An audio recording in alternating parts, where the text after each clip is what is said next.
Wala pa nga ako nun. Ang gulo ng kwarto ko. Kaya, kailangan nating linisin ito. Palagay ko kaya natin ito. Oh, mga sapot ng gagamba! Nakakatakot yon. Nakakadiri at kasakit iyon. Hindi! Nakakadiri yun! Hoy! Ayaw mo bang mag-ingat ng kaunti? Oh! Nahuhuli ko na! Masaya yon!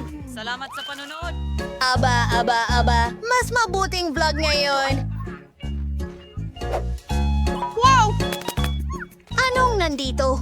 Oh, kailangan nating alisin ito. Hindi rin ito pwede.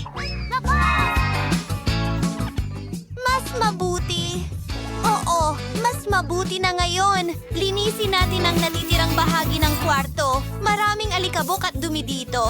Oh, talagang iyon ay... Riddle! Bueno, ang sarap nito. At talagang dapat kang magingat. Madulas ito.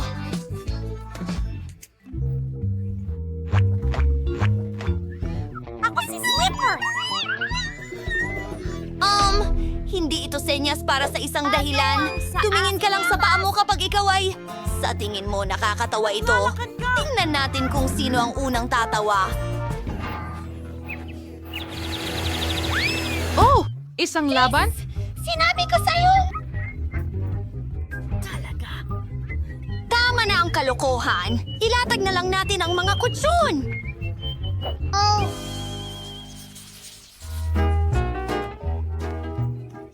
Pero ginawa ko pa rin. Well, hindi yon sapat. Kailangan nating takpan ng kutsyon ng magandang pink na makapal na lino.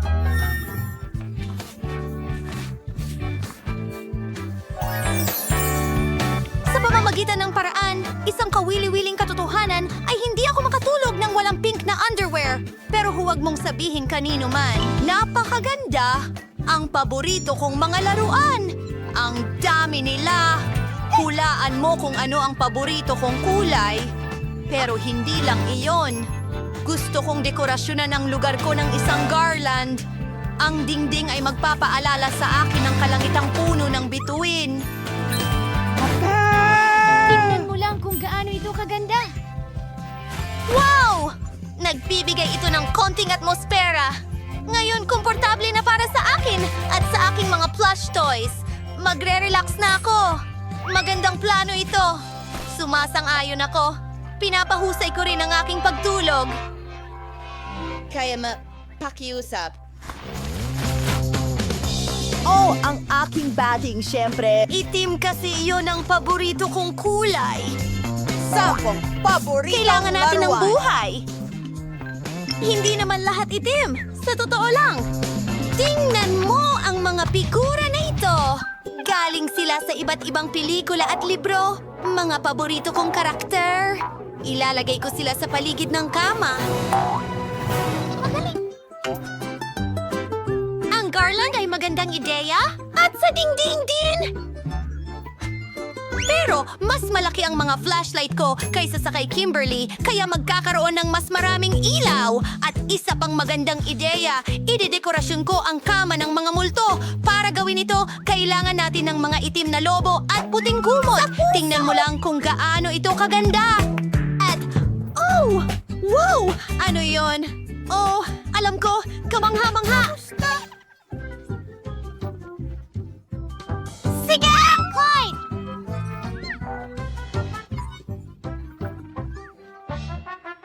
Well, mas malala ba ako?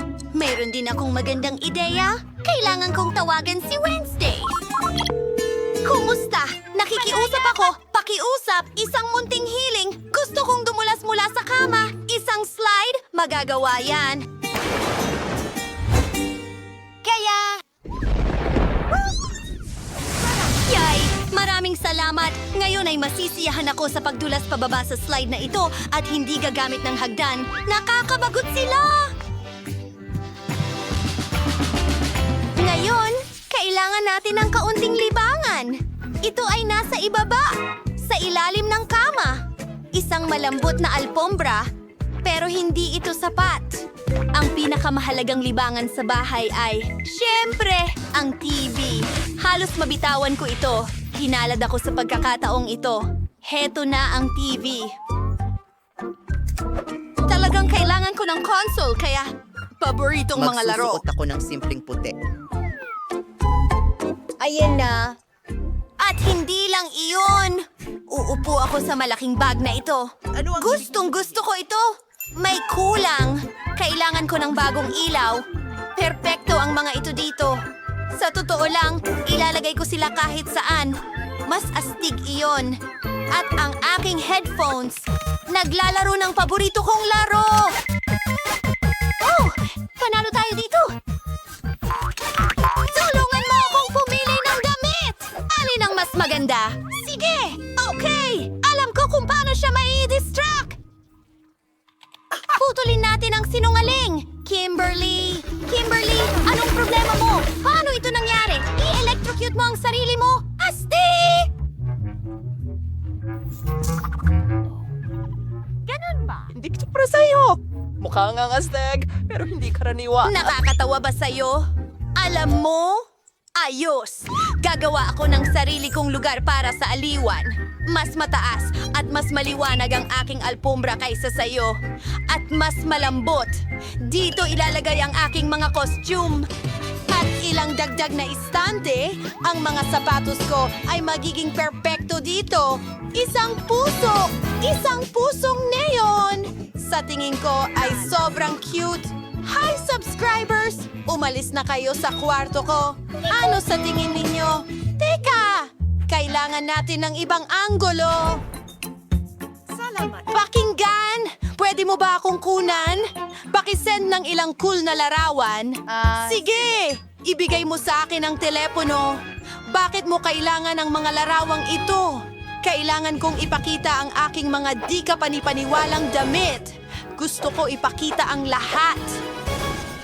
Salamat. Ang pinturang ito ay tiyak na hindi kailangan dito. Mas mabuting maglagay tayo ng mga Maglagay pa shirt ng dito. mga selfie. Sa pamamagitan ng paraan, ang pagbabago ng kulay ng mga istante ay isang magandang ideya. Tingnan mo kung gaano karaming bagay ang pwede nating ilagay dyan. Hindi lang iyon. Tatakpan ko ng pinakamakukulit na sticker na may paa ng mga pusa. Salamat. Ayokong matulog. Oh, ano ang nangyari sa atin? Medyo nadala tayo. Ayos na ang lahat! Perfecto! Oh, nga pala. Kumain na ba tayo? Meron akong mga cake at coke! Mahusay na ideya. Meron akong sorbetes para sa'yo. At chips. Kain tayo ng donuts ng magkasama. Ang perpektong merienda, sang-ayon. Kailangan mong mag-relax pagkatapos ng mahirap na araw. Oh, kamangha-mangha ito. At ginawa natin ang lahat ng mag-isa. High five, kaibigan. Well, tumutunog na ang alarm, kaya oras na para bumangon. Tingnan natin kung anong araw ngayon. Nakalimutan ko ng tuluyan, Halloween pala sa kalendaryo. Magandang balita ito. Panahon na para sa mga katakot-takot na kalokohan. Una, kailangan mong mag-transform ng kaunti at ngayon simula na ang paghahanda para sa unang kalokohan. Kailangan ko ng lobo, puting tela at itim na pananda para dito. Tingnan mo, totoo itong multo. Hindi ko inasahan na magiging ganun ito kapani-paniwala. Ibibitin ko ito sa kwarto ni Mia. Ayos, natutulog pa siya. Ito na ang pagkakataon ko. Wala nang oras na sasayangin. Iiwan ko ang multo dito mismo, sa ilalim ng ilong niya. Hindi lang yon, may napakasindak na guantes pa ako. Susubukan kong isuot ito kay Mia. Ungarin niya Xiaoxing. Anin sa aking ang swerte. Hinitra na lang ay ikalat ang mga bola.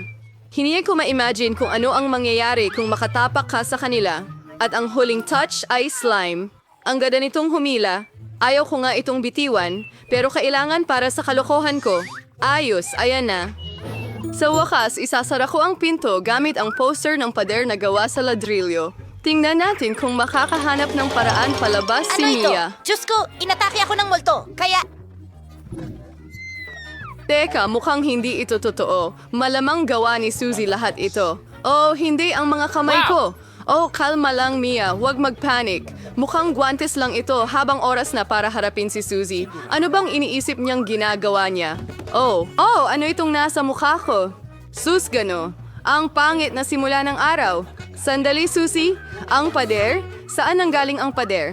Parang kabaliwan ito. Hi, Mia. Maligayang Halloween. Hiniling mo ito, Suzy? Maghihiganti ako sa'yo. Ako naman ang magbibiruan. Maniwala ka, magiging mas nakakatakot ito kaysa sa'yo. Gagamit ako ng kahoy na countertop na may butas sa gitna at itim na tela. Sa palagay ko, mukhang madilim na ito. Ngayon ilalagay ko ang isang malaking balde ng popcorn sa mismong butas. Magaling. Nilalagay ko ang popcorn para wala nang makita. Super! Kalahati na ang nagawa. No, sa palagay mo ang bago kong hitsura. Nakakatakot ba? Para lumikha ng nakakatakot na atmosfera, kailangan mong magpatugtog ng horror movie at patayin ang lahat ng ilaw. Ngayon, lubos na katahimikan. Panoorin lang at magtatago ako sa ilalim ng mesa. Oh, isang horror movie mahusay. Gusto kong makita ito. At may popcorn dito. Super. Ano ang mali dito? Siguro nag-imagine lang ako. Surpresa! Ish! Oh no, may kumagat sa daliri ko. Ano ba yan? May halimaw ba sa kahon? Kailangan mong Nahulaan tumakbo. mo! Ako ang kontrabida! Pasensya na, Mia, pero hindi ako titigil ngayon. Marami pa akong nakahandang kalokohan. Para sa susunod, gagamit ako ng artificial na braso. Mukha itong totoo. At ang maleta na may mga kagamitan, kailangan nating kumuha ng drill. Super! Upper Rain House, Nazareth Muti yung Gary for its holiday party. Probably like you din ngayon. Nakikita kung kailangan mo ng tulong. Tingnan mo kung arorang si Rachel. Hayan mo akong gawin lahat. Salamat, Susie. Gusto kong bumahing. Ay, hindi. Natuhog ko ang braso ko. Tulong. Susie, ano ang gagawin natin? Ay, hindi. Ang laki ng butas. Masama ang pakiramdam ko. Hindi ko sinasadya pero naniwala siya. Ano? Aming your Friday, iriyan ni Siri. Inutusan sa waiver rin. Yuko na naman ako? Aba, oras na para gumawa ng malakas na hakbang. Tingnan natin kung ano ang mayroon ako. Oo, sa tingin ko ang kalbong sombrero ay perpekto para sa susunod na biro. Talagang bagay na bagay. Dagdagan ng utak sa ibabaw. Maganda ang hitsura pero may kulang. Halimbawa, dugo. Kukunin ko ang pulang pintura at ipapahid ito ng maayos sa puting benda. At pagkatapos ay maingat kong ibabalot ito sa aking ulo. Matatakot din ako sa ganyan. Mukhang talagang nakakatakot. Isusuot ko ang wig para hindi magduda si Suzy agad-agad. Sa whistlerain ko balay si Desekan sa iba na cute. Kung sada ay ang huling detalye, iiwan ko ito sa likod. Magagalit si Suzy. Hi, Mia! Umupo ka at manood ng horror movie kasama ko. No rehearsal o ikrinyar, maligalim mo rin ang humila ako ng tirintas ng sinuman. Ano ito? Sa tingin ko nahila ko ang kay Omnia? Ay, Curie, why Sir Z, why Saldex? Nandito na! Surpresa, Susie! Nakakatawa yon. Nagawa ko ito. Trick or treat. Mayroon tayong unang panauhin. Hi, narito para sa'yo. Sa totoo lang, dapat kumuha ka ng ilang candy, hindi lahat. Huwag mong intindihin. Tuturuan ko siya ng leksyon. Magluluto ako ng espesyal na mga tsokolate na itlog. Para dito, kukunin ko ang mga totoong itlog, bubutasan ng bawat isa ng isang kahoy na stick, paliliguan ito sa tsokolate, at magdadagdag ng pambalot. Maganda ang kinalabasan. Trick or treat? Ikaw na naman. Heto, naghanda ako ng mga bagong pagkain. Tingnan natin kung gaano mo ito magugustuhan. Hala. Salo. Ano ba? Parang kinuha ko ang lahat mula sa kanila. Binuksan ang kanilang mga sorpresa. Yak! Hilaw na itlog! Nakakadiri ito! Followers na ulit ay kung dumkili. Ngayon, kailangan nating mag-ayos ng bagong prank. Gagamit ako ng kalabasa dito, ang pangunahing simbolo ng Halloween. May nakuha akong maganda na jack-o'-lantern. Kailangang ilagay na lang ang mga kandila sa loob. Ayos na. Iniisip ko na dapat ko itong ilagay sa ilalim mismo ng kama ni Susie. Mabuti na lang at wala siya dito. Kailangan kong magmadali bago siya dumating. Super! Nasa lugar na si Jack-o'-lantern pero hindi iyon lang. Kailangan ko ng sapatos na pang sports ni Susie at pulang pintura. Ipapahid ko ang pintura para mag-iwan ng mga bakas ng dugo sa karpet. Walang mas maganda kaysa sa klasikong kalokohan na ito. Handa na ang pintura. Ilalagay ko ito sa karpet at idiin ng maayos. Super!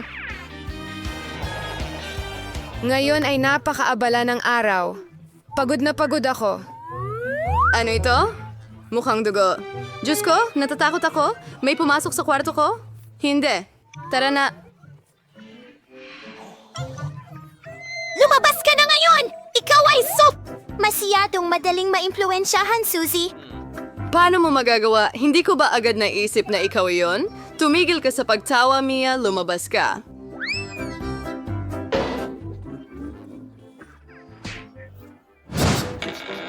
Nagbibir lang sa Ligetian, phone niya sa akin ang mga unan. Kailangan ko ng gantihan at sa tingin ko alam ko na. Kukunin ko itong puting tuwalya, ilalagay sa sahig at iiwanan ko ng mga marka ng dugo ng aking mga paa. Nawabarbaysan ng Kodes ang pingaran cake talot para kay Suzy sa buong mundo. Ito ang epekto na sinusubukan kong makamit. Super.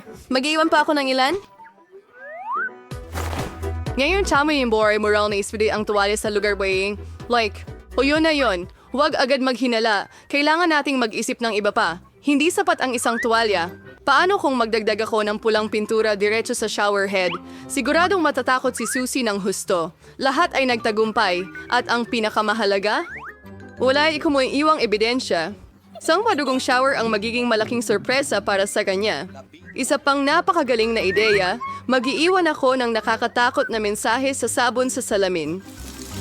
Duraan sa clearing swere, Suzy. Boy ba rin yung Sweat may yung bari madizare at takot.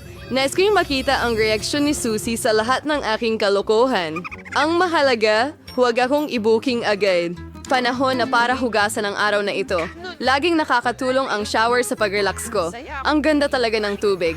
Pero bakit pula ito? Dugo ba talaga ito? Siguradong kalokohan ni Mia ito. Magpupunas na ako at hahanapin siya. Nako, puno ng dugo ang tuwalya. Ano ito? May sumusunod sa akin. Isang bangungot. Kailangan na nating umalis.